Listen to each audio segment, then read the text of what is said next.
അസ്സലാമു അലൈക്കും. അൽഹംദുലില്ലാഹ്. നമ്മൾ എത്രാം ക്ലാസ്സിലാണ് പഠിക്കുന്നത്? രണ്ടിലാ? ഒന്നല്ലേ? ഒന്നാം ക്ലാസ്സിൽ നമ്മ ഇപ്പൊ എന്തെല്ലാം പഠിച്ചു?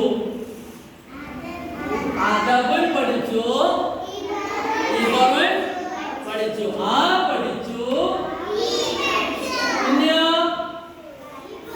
അലിഫിൻ മേലെ ഫത്ഹ പഠിച്ചു, അലിഫിൻ താഴെ കസ്റ പഠിച്ചു അല്ലേ? മാഷാ അല്ലാഹ്. ഇനി നമുക്ക് എന്ത് ചെയ്യണം? ഒരു പുതിയ പാഠം പഠിക്കാൻ വേണ്ടിട്ട് പോയത്. ഒരു പുതിയ പാഠം പഠിക്കണ്ടേ? നമുക്ക് ഇഷ്ടല്ലേ? നമുക്ക് ഇഷ്ടമുള്ള ഒരു പാഠം അല്ലേ? അമ്മ ഒരു പാട്ടില് അമ്മ പഠിച്ചതേ നബിയുടെ ഉമ്മാരെ പേര് പഠിച്ചിട്ടേ. എന്താ നബിയുടെ ഉമ്മാരെ പേര്? നമുക്കെല്ലാം ഉമ്മയില്ലേ? ഉണ്ടാ? നമ്മ എന്താ ഉമ്മാരെ വിളിക്കല്? ഉമ്മ അല്ലേ? ഉമ്മേലെ നമ്മളെ പിന്നെ പ്രസവിച്ചത് അല്ലേ? നമ്മളെ പ്രസവിച്ചതാരാ? നമ്മളെ ഉമ്മയാണല്ലേ? അല്ലേ? അപ്പൊ നമുക്ക് ഉമ്മാനെ നമുക്കൊന്ന് എഴുതാൻ പഠിക്കണം. ഉമ്മാനെ നമുക്ക് എന്ത് ചെയ്യണം? എഴുതാൻ പഠിക്കണം. ഉമ്മാനെ നമുക്ക് എന്ത് ചെയ്യണം? എഴുതാൻ പഠിക്കണം. ഉമ്മുൻ എന്നതാണ് പാഠം. എന്താ പാഠം? നമുക്ക് ഇന്ന് പഠിക്കാനുള്ളത് വമ്മാണ്. വം ഒരു കൊക്ക പോലത്തെ സാധനം കണ്ടിട്ടില്ല അല്ലേ? അദബുൻ എന്നുമ്പോ ബുൻ എന്നതിൽ രണ്ട് കൊക്കാണ്ടിട്ടുണ്ട് അല്ലേ? അതാണ്. അതിൽ ഒന്നിനെ കുറിച്ചാണ് നമുക്ക് ഇന്ന് പഠിക്കേണ്ടത്. ആ ഒന്നിന്റെ പേര് വം.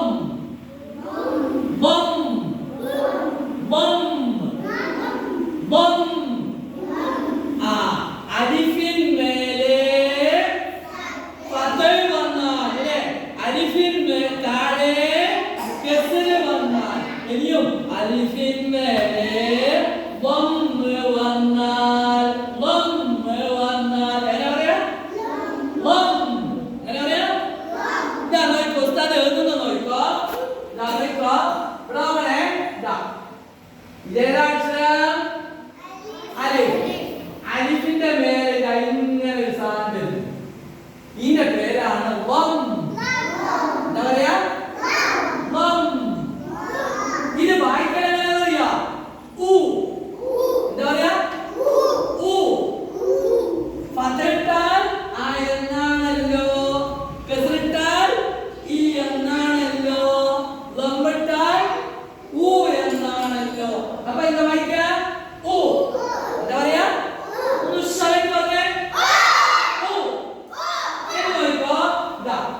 ഇനി ഇങ്ങനെ ഒരു സാധനം കൂടെ എഴുതാൻ പോകുന്നു. ഇപ്പൊ പറയാൻ എന്താണെന്നറിയോ? ഉമ്മൻ. പറഞ്ഞേ പറഞ്ഞേ ഉമ്മൻ. ഒന്നുകൂടി പറ. അപ്പൊ അലിഫിൻ മേലെ നമ്മ് വന്നാൽ ഊ എന്നാണല്ലോ പഠിച്ചില്ലേ? ഊ എഴുതാൻ പഠിച്ചില്ലേ? ഊ എഴുതുമ്പോ ഈ സാധനം ശരിക്കും ശ്രദ്ധിക്കേണ്ടത് കേട്ടാ. ഇതിന്റെ പേരാണെന്ത്? വം. വം. വമ്മ് എന്ന് പറയില്ല. പിന്നെന്താ പറയാ? വം. അതോ ഉമ്മുൻ. എന്താ പറയുന്ന പോലെ പറഞ്ഞേ? ഉമ്മുൻ. ഉച്ചത്തിൽ പറഞ്ഞേ. ഉമ്മ. ഉമ്മ എന്ന് പറഞ്ഞാരാ? ഉമ്മ അല്ലേ? ഉമ്മനറിയില്ലേ? അപ്പൊ ഉസ്താദ് പാട്ട് പാടാ കേക്കണേ.